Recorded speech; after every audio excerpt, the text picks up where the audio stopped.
Buenos días, colegas, estudiantes, gente que está conectada en Internet, también colegas, estudiantes de la universidad.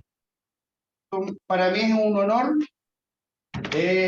presentar en este primer encuentro al doctor Benjamín Callejas Pedregal, el cual es profesor titular de la Universidad del Río Grande do Norte, UFRN, Brasil. Además, desde 1997 es miembro permanente del claustro del programa de posgrado en Sistemas y Computación y formó parte del programa de posgrado en Ingeniería Eléctrica e Informática entre el 2009 y el 2016. Ambos son de la UFRN. Él es oriundo de Arica, titulado en la Universidad de Tarapacá, ingeniero de en informática de profesión, y dejó Chile el año 1986 para continuar estudios de posgrado en la Universidad Federal de Pernambuco, UFPE, siendo el primer doctor en informática en formarse en aquella universidad. El doctor Benjamín es ampliamente conocido en el ámbito científico por los grandes avances en matemáticas, específicamente en las áreas de teoría no estándar de conjuntos fúsil, funciones de regulación, matemática fúsil, autómatas, máquinas de Turing, entre otras. Es destacable notar que el profesor ha orientado a más de 20 doctores en ambos programas de graduación y también es miembro de comités editoriales de importantes revistas científicas del área, editor asociado de la revista Tema, que sus siglas son Tendencias en Matemática Aplicada y Computacional desde 1914. También es de la IEE Transactional on Food System desde el 2016 y del Journal of FUSI Extensión y Aplicaciones desde el 2020, así como miembro del Consejo Asesor de la revista Transactional on Food Set and System, editor invitado del número especial del International Journal of System, publicado en 2020 en el volumen 22 de la revista Action, ¿cierto? Representante brasileño de la coalición de la Sociedad Brasilera de Automática y Sociedad Brasilera de Matemática Aplicada y Computacional en la International System Association desde junio del 2019, incluido entre los investigadores más influyentes del mundo entre el 2020 y el 2021 por la Universidad de Stanford, ganador del premio al investigador destacado de su universidad el 2021 en el área de ciencias de la exacta, de la tierra e ingeniería, considerado entre los 1000 mejores investigadores de los países que integran el grupo de los BRICS, Brasil, Rusia, India, China y Sudáfrica, y está considerado el matemático número 2019 mejor del mundo. Bueno, yo dejo con ustedes al profesor Benjamín Legal, que va a hablar sobre la introducción, charla titulada Introducción a la Matemática Física y Aplicación. ¿Cierto? Profesor, ¿usted puede comenzar? Bueno, gracias primero que todo, Nicolás, por la invitación a ser parte de este seminario del grupo de ustedes allá en Punta Arenas, ¿cierto? Gracias a los que están asistiendo a esta charla, ¿cierto? Por darse ese tiempo para ver, curiosidad un poco, ¿cierto? Sobre de qué se trata este tema, ¿cierto? Y gracias por las palabras, Nicolás, ¿cierto? Quería estar rojo, ¿no? Bueno, no tanto porque soy un poco moreno, pero para no decir negro. Bueno, para mí realmente un motivo de mucho gusto, placer, orgullo, en fin, estar aquí, pudiendo compartir, ¿cierto? Con gente de mi país, ¿cierto? A pesar que del otro extremo, ¿cierto? De Arica, ¿no? Son más de 5000 kilómetros de distancia de Arica, ¿no? Y mucho más de aquí de donde estoy. Entonces, para mí es muy grato estar, eso, que haya gente por allá, ¿cierto? Que se interese en estos asuntos, ¿cierto? Ni que sea por curiosidad. Bueno, como el título dice, ¿cierto? Este seminario es solamente introductorio. O sea, la idea de él es dejar a ustedes la curiosidad de aprofundarse más dentro de lo que se pueda interesar dentro de las muchas cosas que iré tocar aquí. ¿Mm? Puedes pasar, Nicolás, por favor. La secuencia de la presentación es esa. Primero vamos a hablar un poco de introducción, motivación, ¿cierto? Hablar un poco de la teoría de los conjuntos fuzzy, ¿cierto? Que da la base para, ¿cierto?, el paso siguiente, que sería la matemática fuzzy. Y finalmente, algunas aplicaciones, tanto de la teoría de los conjuntos fuzzy de un modo general, como de la matemática fuzzy en particular. ¿Puedes pasar?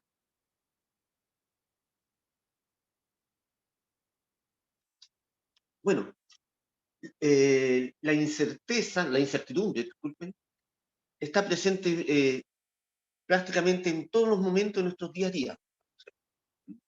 Tenemos incertezas en distancia, en cuánto cuesta eso, en qué exactamente está queriendo decir una persona, y en fin. ¿No? Y es difícil de escapar de eso. ¿No? El mundo que nosotros vivimos no es perfecto, está lleno de esa incertidumbre. ¿No? Pero cuando entramos en la universidad, o ya incluso en la graduación, en el segundo grado, todo el enseñamiento dedicado a ciencias exactas, ¿cierto?, ingenierías, en fin, ellos se basan en cosas exactas, precisas, ¿cierto?, sin llevar en consideración esas incertidumbres naturales en los problemas reales. ¿No?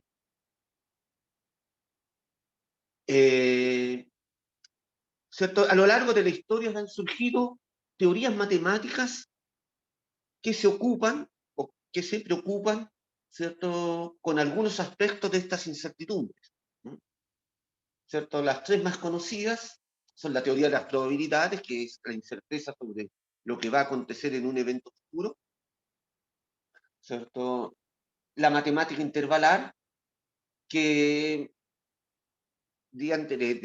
que cuando se hace unas medidas, ¿cierto? El, la, la precisión de los instrumentos de medida son considerados para crear un intervalo. Pues cuando alguien se mide, por ejemplo, yo me voy a una balanza y me peso. Ahí va a aparecer que peso 85 kilos y 500 gramos, por ejemplo. Ciertamente ese no es mi peso real. Mismo que esté sin ropa cualquiera, ¿cierto? Sin ni una ropa, sin nada, sin lentes, sin nada, ¿cierto? Me peso, me da 85 kilos y medio. Ese no es mi verdadero peso, ¿cierto?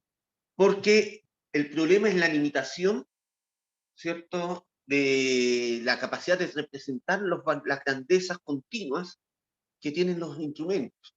Entonces, esa máquina, esa pesa, solo consigue eso. Si yo fuera para una pesa de precisión mayor, ¿no?, ciertamente mostraría esa diferencia. Pero todavía no sería necesario, no serían lo suficiente para tener mi peso real, que probablemente va a ser ¿cierto?, un número real, ¿cierto? Número real no racional, probablemente. ¿Ok? En fin.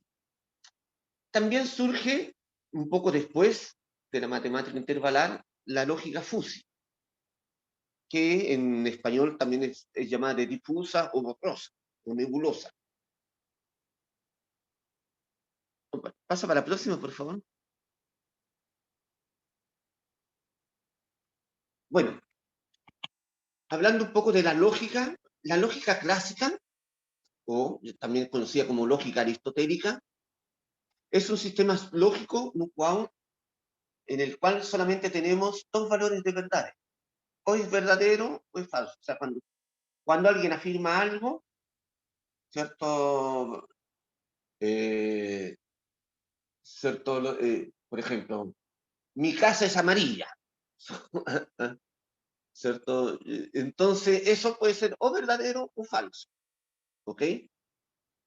y nada más. Esa lógica de Aristóteles se basó en tres principios básicos. El principio de la identidad, ¿cierto? Todo objeto siempre es idéntico a sí mismo, y es el único que es idéntico a sí mismo. Otro objeto que no es él, no es idéntico a él. El principio de la no contradicción, es imposible ser y no ser al mismo tiempo. Y que eso, la negación de A y no A, ¿cierto? Es siempre verdadera. Y el último, el principio del tercero excluido, que dice que si una proposición, ¿cierto?, que afirma algo y otro que lo contradice, entonces una de las dos debe estar verdadera. Y una tercera opción o posibilidad no es posible, es imposible. Por ejemplo, o María es maestra o María no es maestra. No hay una tercera posibilidad. Ser o no ser es la cuestión, ¿cierto? Bueno, en el siglo XIX, los matemáticos George Boole y Augusto de Morgan fueron los encargados de adaptar los principios aristotélicos a las matemáticas, dando lugar a lo que hoy conocemos como lógica matemática. Pasa para la próxima.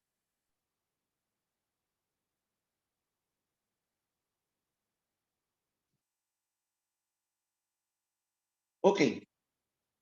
En contrapartida, la teoría de los conjuntos es una rama de la lógica matemática que estudia las propiedades y relaciones de los conjuntos, que nada más son colecciones abstractas de objetos, consideradas como objetos en sí mismos. Bueno, hay gente que dice, es cierto, yo creo, ¿cierto?, que la teoría de los conjuntos es tan rica que nosotros seríamos capaces de construir el resto de los objetos y estructuras de interés en matemáticas a partir de conjuntos. O sea, podemos construir números, funciones, figuras geométricas, álgebra, en fin, ¿eh?, topologías, todo en función de los conceptos de conjunto.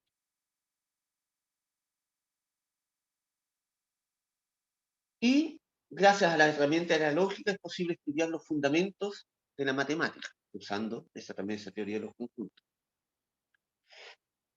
En la teoría de los conjuntos tiene una contrapartida a los tres principios básicos de Aristóteles, ¿cierto? Entonces, el de la identidad, ¿cierto?, es A igual a A, para todo conjunto A. El de la ley de la no contradicción, no existe un X tal que X esté en A y X no esté en A al mismo tiempo, ¿cierto? Y la ley del tercer excluido, para todo X, o X está en A o X no está en A. Próxima.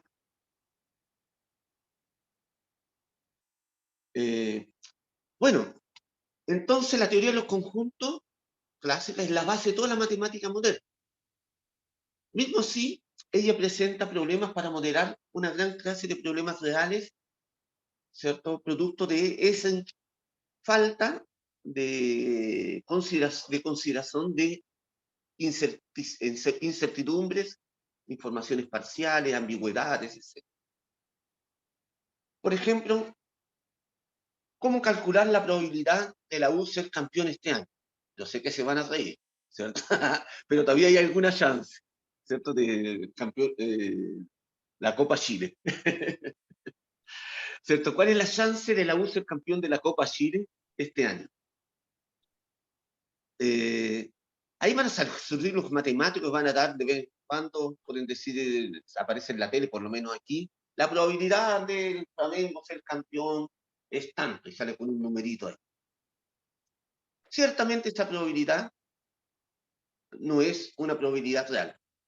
Ella desconsidera una serie de variables importantes en lo que va a acontecer para el futuro, ¿cierto?, con los equipos. ¿Ah? No considera, por ejemplo, probablemente si si el mejor jugador del equipo está en buenas condiciones o no, si se vale, si tiene ¿cierto? La motivación del equipo es buena, quién va a ser el árbitro, el clima, en aquel día del juego, en fin, hay muchas cosas que no consideran ellos cuando calculan esos números mágicos, por así decirlo. Otro problema podría ser cuán inteligente es la ciudad de Punta Arenas. Aquí esto dentro del concepto de Smart Cities. Es difícil de saber. Ahí un tipo de ranking va a decir que es tanto, otro tanto, otro tanto. ¿Alguno de esos tiene razón? No sé. El problema surge en la dificultad de elegir el umbral de un conjunto y de su complemento. O sea, ¿qué es lo que separa un conjunto de su complemento? Y eso fue denominado paradoja de Soritis, que en griego significa montículo. Pues Eubulides de Mileto, en el siglo IV a.C., y que era adversario dialéctico de Aristóteles, él hizo una crítica a la lógica de Aristóteles, ¿cierto? Colocando justamente esto. ¿En qué momento un montón de arena deja de ser un montón de arena cuando vamos retirando un grano de clave? O sea, ¿en cuál grano que yo voy a tirar que va a transformar ese monte de arena en un no monte de arena? O sea, ese básicamente es, o sea, ¿en qué momento pasamos de un estado a otro estado? ¿Eh? ¿Cierto? En el fondo, él dice que deberíamos tener algo más suave ahí. O alguna manera de establecer un lineal que sería un umbral, que sería tornar a eso clásico más eso, no representaría fielmente una realidad. Hasta porque para algunos puede en algún momento ser y para otros que evalúa, en otro momento puede dejar de ser un monte de arena. Próxima.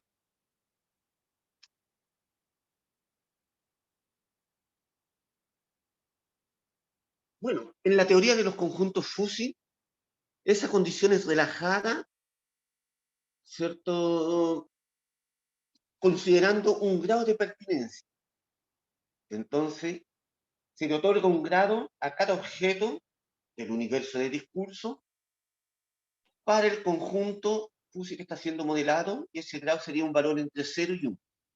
Si es 1, entonces yo tengo seguridad que ese elemento está en el conjunto.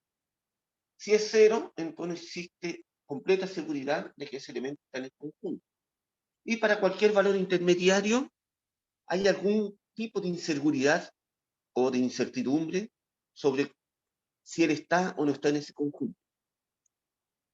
Por ejemplo, si tenemos el conjunto de las personas altas, ¿cierto?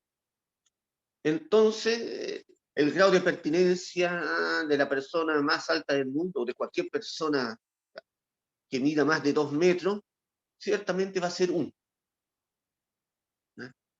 Ya una persona que mida abajo de 1,5 metros, ciertamente va a ser 0.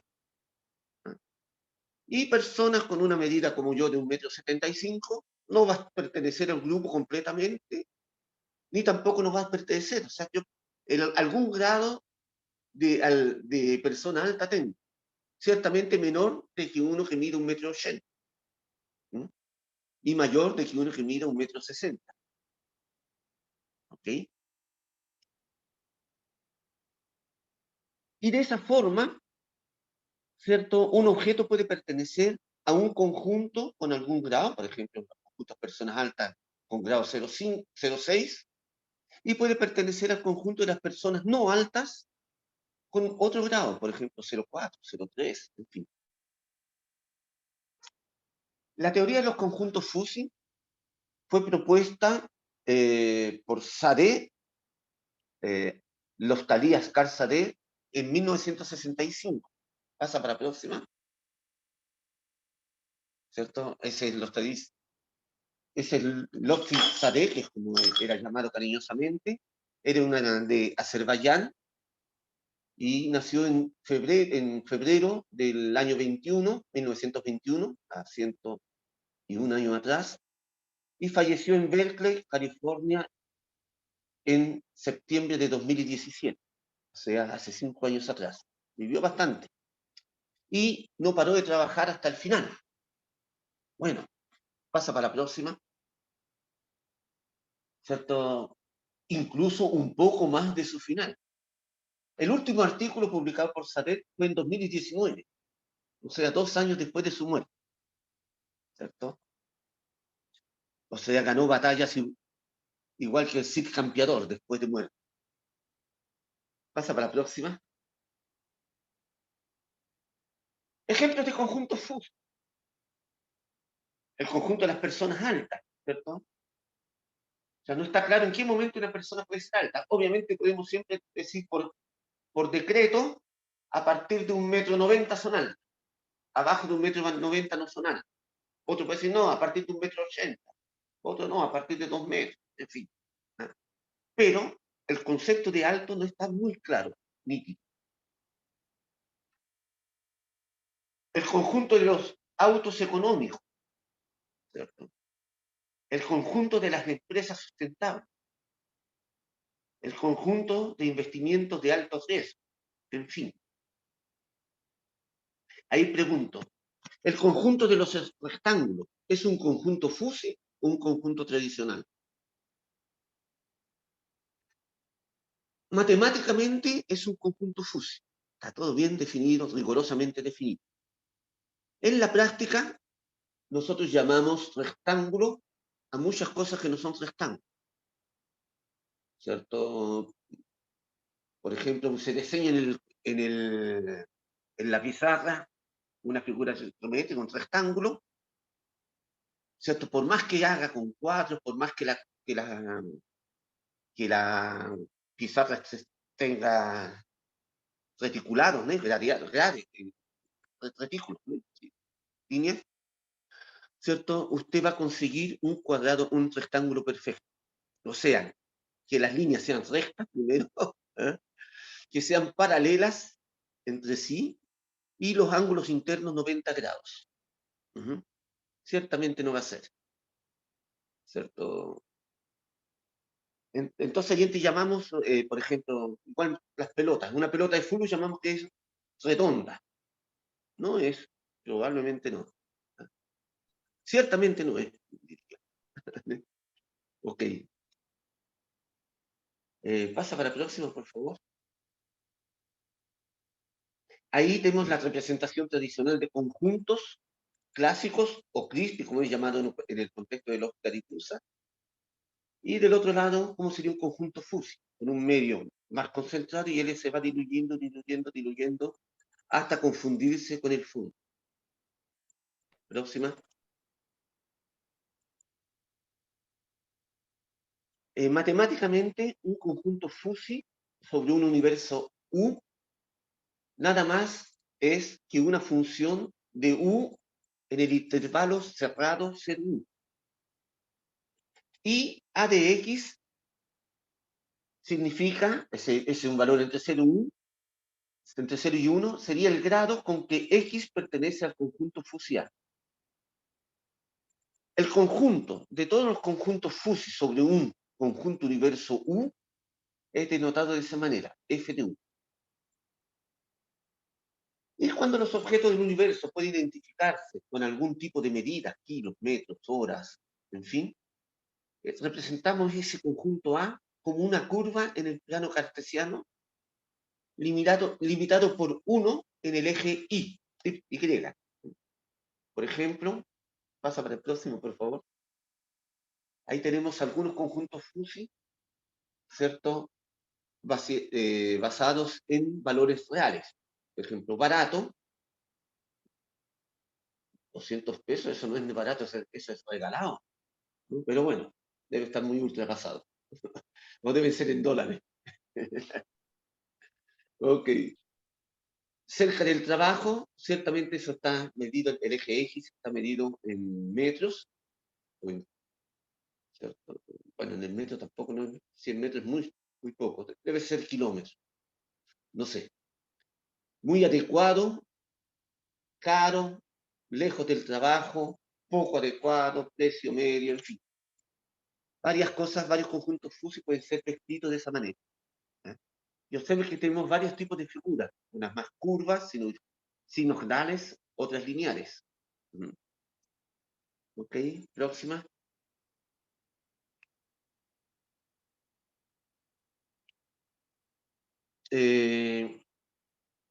A partir de un conjunto FUSI A, se pueden extraer algunos conjuntos clásicos. Por ejemplo, el soporte de A sería el conjunto de todos los elementos del universo de curso que pertenece al conjunto FUSI A con algún grado mayor estricto de que cero.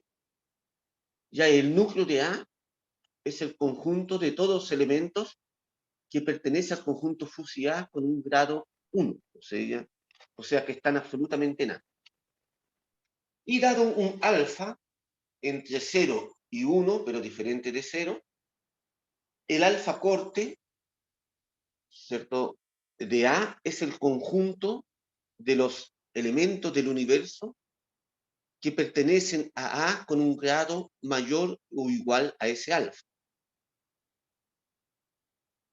Y la altura de un conjunto FUSI A es el supremo de todos los grados de pertinencia, ¿cierto?, que se tienen para cada elemento del universo. O sea, para todo elemento del universo obtengo un grado y yo pesco el supremo de todo esos grados. Próxima. ¿Cierto? Eso es más notación ahí, ¿cierto? Para todo X contido en el universo U, nosotros definimos un conjunto FUSI X con con aquella culebrita arriba, que siempre nos da 1 cuando el elemento pertenece a X y nos da 0 cuando no. O sea, esa sería una representación de un conjunto clásico dentro de la teoría de los conjuntos FUSI. Bueno, el de abajo, la figura de abajo, está más relacionado a lo anterior. Ese alfa sería el alfa core, ¿no?, de ese conjunto fusiado. Pasa para la próxima, por favor. Bueno, si tengo conjuntos FUSI, o que sería una generalización de teoría de los conjuntos tradicionales, puedo también generalizar los conceptos de operaciones, de unión, intersección, complemento, y de la relación de subconjuntos. Entonces, por ejemplo, dado dos conjuntos FUSI A y B, la intersección de esos conjuntos FUSI me da un conjunto FUSI A intersectado con B, tal que para cada X del universo, el grado de pertinencia de X a esa intersección es el menor valor entre el grado de pertinencia a A y el grado de pertinencia de ese X a B. Ya la unión es el mayor valor del grado de pertinencia de X a A y de X a B. Y el complemento, ¿cierto?, es 1 menos el grado de pertinencia de X a A. Y nosotros decimos que un conjunto FUSI A está contenido en un conjunto FUSI B si solamente si el grado de pertinencia de X a A es menor o igual de que X para B a B para todo X en el universo. ¿Pasa? Puede pasar. Bueno, ahí tenemos... No, vuelve a la anterior, por favor. No, ahí tenemos dos conjuntos FUSI, A y B. La figura A muestra qué sería la unión de esos dos conjuntos FUSI. La B, la intersección. Y la C, qué sería el complemento de A. ¿Sí? Ahora sí, puedes pasar a atrás. Y ahora vemos algunas propiedades, ¿cierto?, que estas operaciones sobre conjuntos FUSI tienen. Por ejemplo, el complemento del complemento de un conjunto FUSI A es el propio A, o sea, hay una involución ahí. ¿Sí? La operación de complemento satisface es involutiva. Tenemos que la unión y la intersección son conmutativas y también asociativas. Además tenemos que el conjunto Crispi universo es neutro de la unión y es un elemento nilpotente o aniquilador, ¿cierto?, de la intersección. Tenemos también que el complemento del conjunto vacío Crispi es el universo Crispi y el complemento del universo Crispi es el vacío Crispi. Tenemos que ese vacío Crispi es el elemento neutro de la unión y es el elemento nilpotente o aniquilador de la intersección. Además, satisfacemos las leyes de De Morgan, o sea, el complemento de la unión es la intersección de los complementos. Y tenemos la distributividad de la unión sobre la intersección y de la intersección sobre la unión. O sea, parece que recuperamos todas las buenas propiedades de la teoría de los conjuntos clásicos. Pero no es verdad, lamentablemente. Faltan dos propiedades importantes, ¿cierto?, que la teoría de los conjuntos fuzzy, por lo menos con esta interpretación de unión, de intersección y de complemento, no satisface. Pasa para la próxima, por favor. Y esas propiedades son a ley del tercer excluido, o sea, A unido con el complemento de A debería ser igual al universo, pero no es, y la ley de la no contradicción, o sea, A intersectado con un complemento de A debería ser vacío, pero no es. ¿Ok? Sí, también satisface otras propiedades la inclusión de conjuntos, que son satisfechas por la inclusión de conjuntos clásicos. Entonces nosotros tenemos que si A está contenido en B, entonces el complemento debe estar contenido en el complemento de A, y si A está contenido en B, entonces la unión de A con C está contenida en la unión de B con C para cualquier conjunto fuzzy C. Bueno, esa es la unión distribuida sobre la intersección, ya lo habíamos dicho. Esto está repetido. Bueno, aquí hay algunas cosas que están repetidas, parece. Hay algún defecto ahí. Tenemos también que la HK es una orden. La inclusión de conjuntos fuzzy es una orden parcial sobre el conjunto de todos los conjuntos fuzzy. Próxima.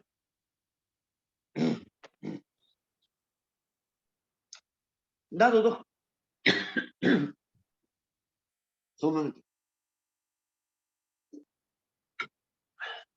Dado dos conjuntos universos, U, U y V, la extensión de Saré de una función f de U en V para una función f de los conjuntos fuzzy sobre U en los conjuntos fuzzy sobre la V,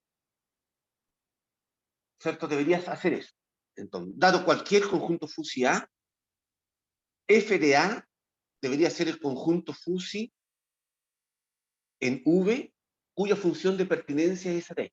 F de A de V es igual al supremo de todos los grados de pertinencia, ¿cierto?, en B, de esta manera, de esa manera. El grado de pertinencia de U en A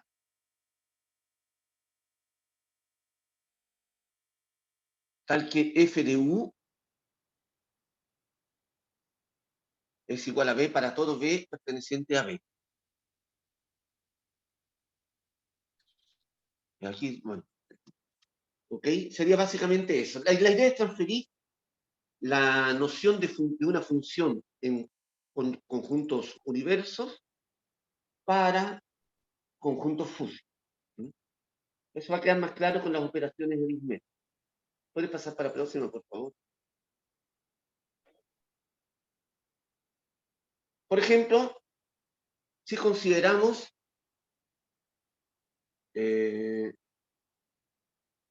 estos grados de pertinencia, estos universos U menos 10 en 10, V de 0 a 100, y esa función f que pega x y lo eleva al cuadrado, entonces la extensión de esa D, de esa función f, ¿cierto? Va a tomar un conjunto Fusi en U, ¿ah? Eso va a me dar un conjunto, me debería dar un conjunto Fusi en V, de tal manera que cuando pegue un elemento de V, el grado de pertinencia de ese elemento al conjunto Fusi f de A es dado por el supremo de todos los U, los grados de pertinencia de los U en A, donde esos U son elementos del universo de U, y tal que f de U es igual a V. Y en este caso particular, eso se reduce a decir que esto es el máximo entre el grado de pertenencia de la raíz cuadrada de Y a y la raíz cuadrada de menos Y a A, donde ese Y debería ser tal que Y, aquí debería ser f de U, que Y debería ser igual a B. Aquí en verdad debería ser B, no es Y, es B. ¿Ok? Es V, disculpe. En vez de Y es V. Ahí. Puedes pasar para la próxima. Bueno, en el inicio, en los años 70, hubo muchas críticas a la teoría Fusi por causa de que había una cierta contradicción en la esencia de la teoría Fusi. Se está queriendo construir una teoría que sea capaz de lidiar con incertezas, con incertidumbres. Y para ello se está usando valores exactos, números reales. ¿Ah?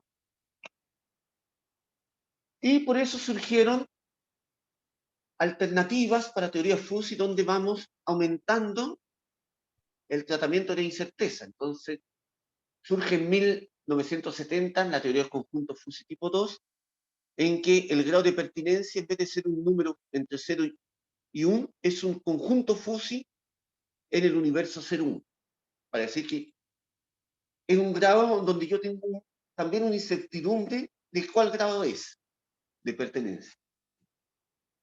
Ahí también surgieron los intervalos en 1975, o sea, es decir, no, yo no sé el valor exacto del grado de pertinencia, pero calculo que esté en este intervalo. Conjunto Fusi excitante, que nada más que es atribuye como grado de pertenencia un conjunto de grados. Por ejemplo, podemos usar eso como la opinión de varios especialistas, varios expertos. ¿Okay? Cada uno diciendo cuál es el grado, dando su opinión de cuánto un determinado objeto del universo pertenece a un conjunto Fusi. O métodos, ¿cierto?, de computar cosas. Conjuntos Fusi intuicionistas, creado por Casimir Atanasov en 1983, este búlgaro, él adicionó un grado extra, uno para decir no solo cuánto pertenece, sino cuánto no pertenece. De tal manera que si la suma de esos dos grados es 1, es porque, ¿cierto?, no hay inseguridad, no hay excitación, por así decir, en el grado de pertinencia. Ya si el valor no es 1, la suma de los grados de pertenencia con de no pertenencia, entonces eso significa que hay una cierta excitación al momento de se atribuir esos grados. Y en 1967, el orientador de SADET, Joseph Kogan, él también generalizó la teoría de SADET considerando, en vez de valor entre 0 y 1, retículos. ¿Sí? Un histórico de las principales extensiones de la teoría Fusi, ¿cierto?, están en ese, y un análisis jerárquica de las mismas, está en ese artículo que publicamos en 2016, ¿cierto? Un artículo que tengo el mayor cariño, el que tiene más citaciones mío, ¿cierto? 400 exactamente hoy. ¿Puedes pasar? Bueno, ahora entramos en la matemática fusa. El primer concepto más matemático, ¿cierto?, que se fusificó fue el propio concepto de número fusi. ¿Cierto? Ya el primer artículo de Sartre ya había algún concepto de eso. El concepto de número fusi surge de la necesidad de modelar situaciones donde el valor de algo no es completamente conocido. Y usamos expresiones del tipo, más o menos tanto, alrededor de tanto, un poco más de que tanto, y así en diálogo. ¿Ok? Entonces, para eso usamos un tipo de conjuntos fusi que son llamados, que llamaremos de números. ¿Puedes pasar? Formalmente, un conjunto fusi sobre A es, es, un, es un conjunto fusi sobre R que es normal, o sea, que la altura es 1, ¿cierto? 2, que todo alfacorte es un intervalo cerrado. Y 3, el soporte es acotado. ¿Sí? Y denotaremos el conjunto de todos los números fusi como f de R, de ese R específico. Sea un número real R, entonces nosotros tenemos que este conjunto fusi, R de X igual a 1, si X igual a R, y R de X igual a 0, si X no está en R, la verdad que debería tener una cobrita encima del R. ¿Eh? Cuando transformamos de número real a número fusi, ese R pasa a ser una coma. Entonces, esto sería un número fusi dentro de esa definición de arriba. Con lo cual significa que de alguna manera los números fusi contienen todos los números reales. Y un número real de esa manera, son llamados de Crispy, significa que no tenemos incertidumbre sobre ese valor. ¿Okay? ¿Podemos pasar?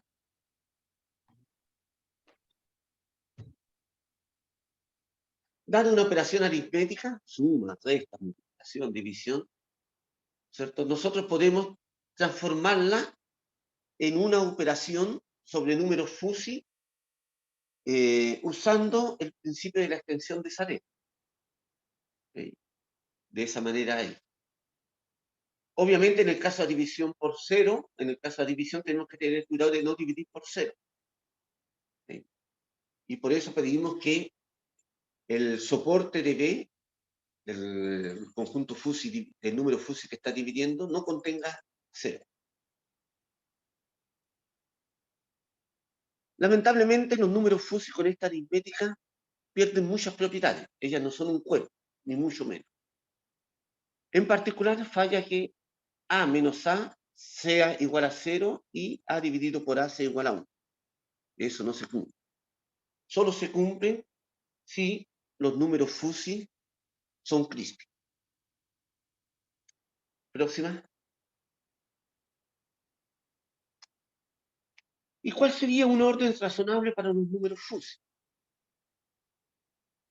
Como mínimo, no deberíamos respetar que para el caso de números fusi crispy, o sea, para los números reales, esa orden preserve la orden de los reales. O sea, si R es menor que S, entonces el número crispy R debería ser menor que el número crispy S.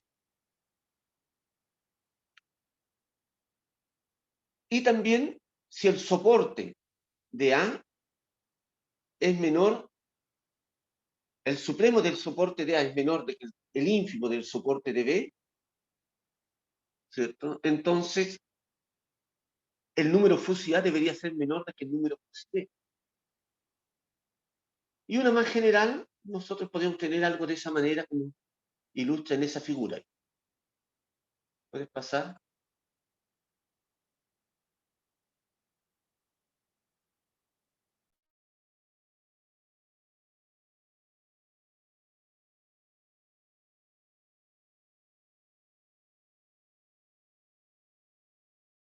llamada interrumpió. Ese tipo de orden no nos dice qué pasa cuando tenemos esa situación.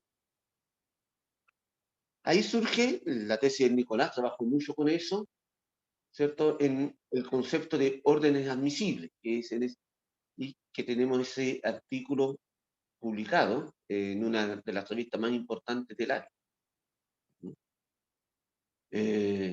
Bueno, una vez que tenemos órdenes, podemos tener el concepto de números Fuzzy positivos y números Fuzzy negativos. ¿Okay? Y en el caso de órdenes Fuzzy totales, ahí sí, o todo número Fuzzy o es positivo o es negativo. Pasa al frente.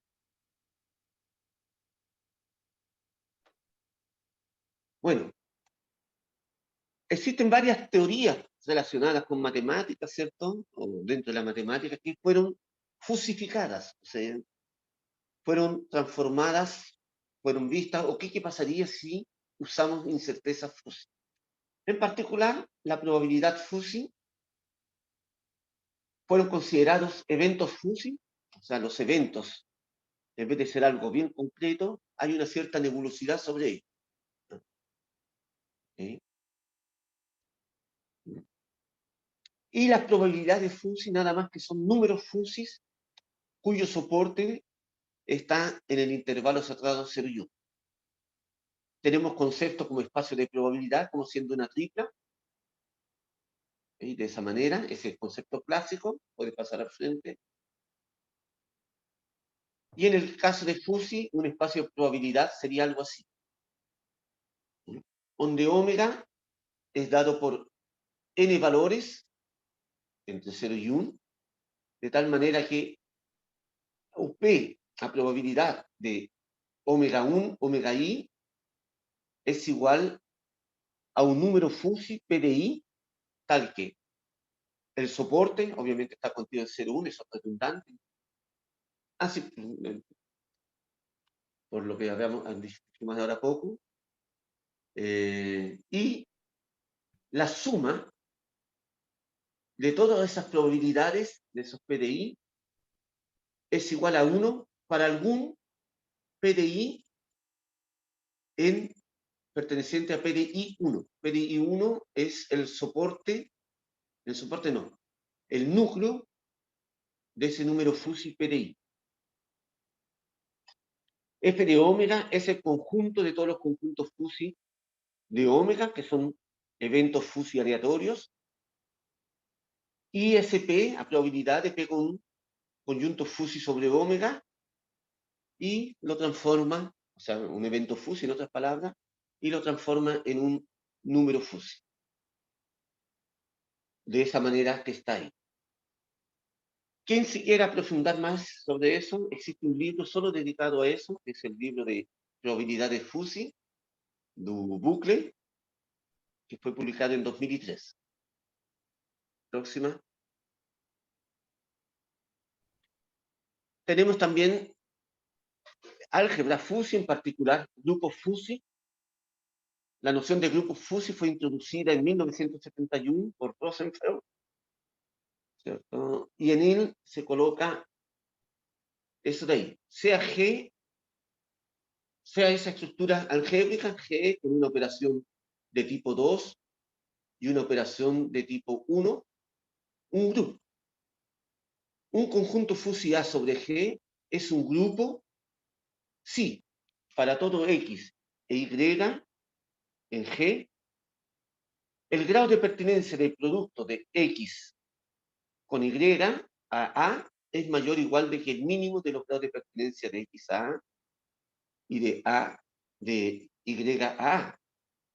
Y el grado de pertinencia del inverso de X a A siempre es mayor o igual que el grado de pertinencia de X a A. Y A es, bueno, parece media extraña esa definición, pero en la verdad es la definición mínima. Ella es equivalente, si yo colocara aquí, en vez de mayor o igual, igual, esa definición sería equivalente.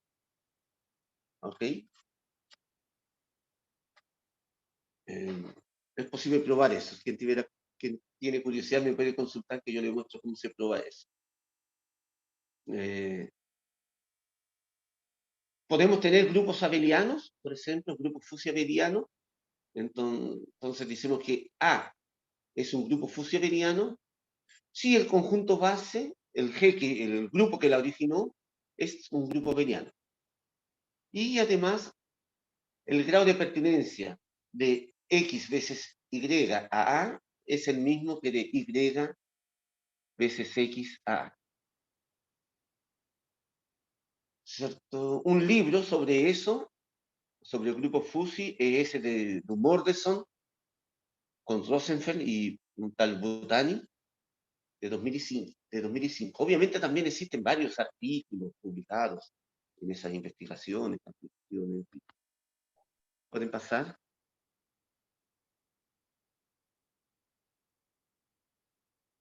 Topología Fusi fue primero introducida en 1968 por Zhang, en ese artículo ahí, y una topología Fusi en un conjunto X, nada más que es que una familia de subconjuntos Fusi de X, tal que o vacío y o X están en la topología, aquí es o vacío Fusi, ¿ok?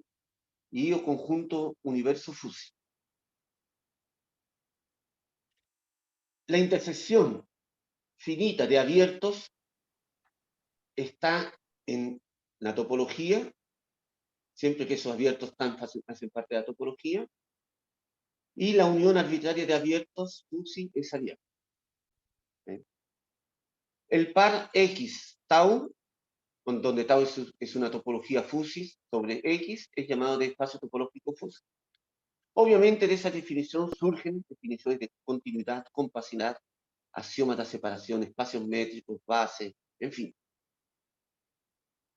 Un libro dedicado sobre eso es ese que está ahí, de un indiano, me parece, Palaniappan, ¿cierto? De 2005.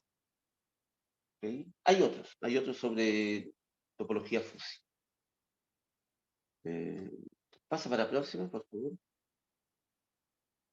Otras ramas de la matemática desde un punto de vista Fusi, tenemos ecuaciones diferenciales, reticulados, geometría plana y analítica, ¿cierto? Otro de sistemas dinámicos, biomatemática, álgebras conmutativas. Aquí en ese libro de humor son varios conceptos, ¿cierto? De matemáticas Fusi hay, y en fin, puedes pasar para el próximo. Bueno, vamos ahora para aplicaciones de la lógica Fusi. Primero la lógica Fusi como un todo. El gran, ¿cierto?, valor que se ha dado la lógica difusa, ¿cierto?, y el impacto que ha tenido en la sociedad, ¿cierto?, se debe principalmente no a la belleza de su matemática, y sí a los buenos resultados de sus aplicaciones. Entre los años 70 y 80, las aplicaciones industriales de la lógica Fusi se dieron mayoritariamente en Europa y en Japón. Principalmente en Japón, quien comenzó su uso con aplicaciones industriales. De hecho, la primera aplicación grande de la teoría Fusi fue en el tren bala de Sendai. Esa aplicación permitió mejorar la economía, la comodidad y la precisión del viaje. También se aplicaron con mucho éxito en sistemas de tratamiento de agua fabricado por la Fuji Electric en 1983 y por Hitachi en un sistema de metro. Más solo fue en torno en el año 1990 cuando la lógica Fusi despertó un interés grande en los Estados Unidos y en el resto del mundo. ¿Ahí puedes pasar? Bueno, hoy en día la lógica Fusi está presente en casi todo, en muchas cosas, ¿cierto?, de nuestro día a día, ¿cierto? Cosas que ni imaginamos las veces. por ejemplo, en el control de los sistemas de metro, con el fin de mejorar el confort de la conducción, la precisión de las paradas y favorecer el ahorro energético, mejora del consumo de combustible para automóvil, del freno, ¿cierto? Del consumo de energía, de bueno, ya está dicho, los carros automáticos, de los pasajes de marcha, ¿cierto? En fin, las lavadoras, ¿cierto? Que sirven para controlar la cantidad de detergente y de agua, ¿cierto? La temperatura también. Control automático de motores, de aspiradores, como reconocimiento de condiciones de superficiales, degradación del suelo, aires acondicionados, calderas, elevadores, en fin, microondas, eh, ¿cierto? Probables celulares, probablemente, y por ahí va, robots, ciertos drones, en fin, puedes pasar.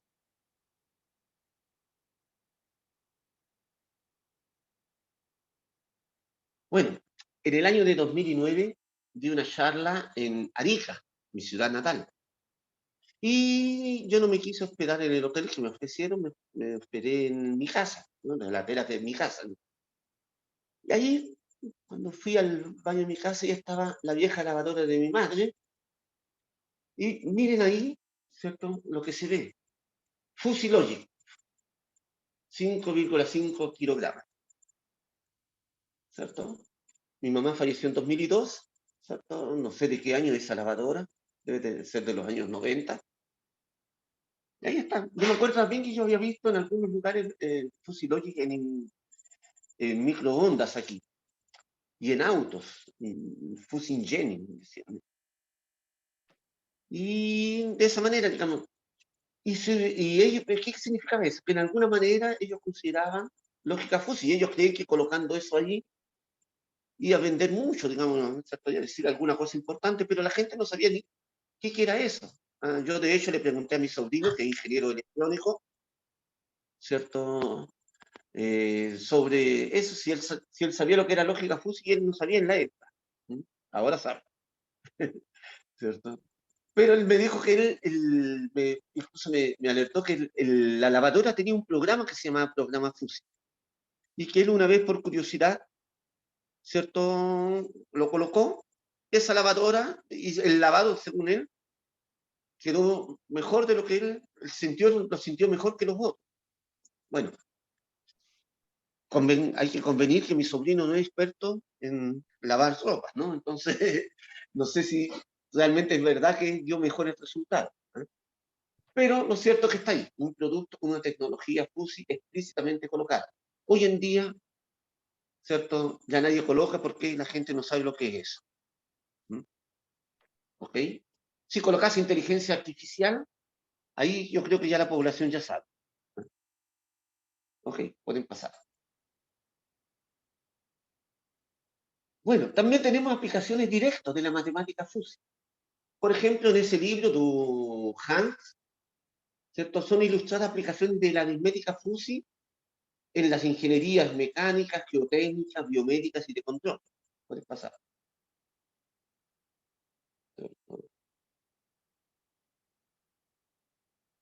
¿Puedes pasar? Ahí está.